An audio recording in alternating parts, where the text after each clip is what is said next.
તો સમાચારની વિસ્તારથી વાત કરીશું તો દિલ્હીમાં રાહુલ ગાંધી બેઠા ધરણા પર સંસદ માર્ગ પોલીસ સ્ટેશનમાં રાહુલ ગાંધીના ધરણા પેલેટ ગનથી ઘાયલ વિદ્યાર્થી સાથે તેઓ ધરણા પર પહોંચ્યા છે। પેલેટ ગન ચલાવનાર સામે એફઆઈઆરની માંગ કરવામાં આવી રહી છે। સીજેપી વિરુદ્ધ દરમિયાન વિદ્યાર્થીઓ ઇજાગ્રસ્ત થયા હતા। સીજેપી વિરોધ દરમિયાન ઇજાગ્રસ્ત વિદ્યાર્થીઓ થયા હતા અને હવે આ વિદ્યાર્થીઓ એફઆઈઆરની માંગ કરી રહ્યા છે। વિદ્યાર્થીઓની ફરિયાદ ન લેવાતી હોવાના પણ આક્ષેપો જે છે તે કરવામાં આવી રહ્યા છે।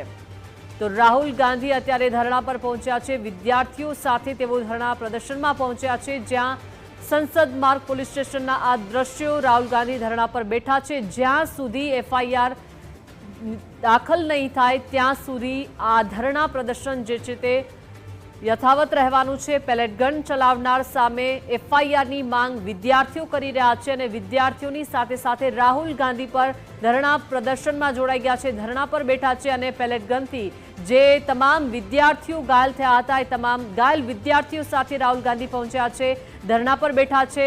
પેલેટ ગન ચલાવનાર સામે એફઆઈઆરની માંગ કરવામાં આવી રહી છે। જ્યાં સુધી એફઆઈઆર નહીં દર્જ થાય ત્યાં સુધી આ તમામ ધરણા ચાલુ રહેશે।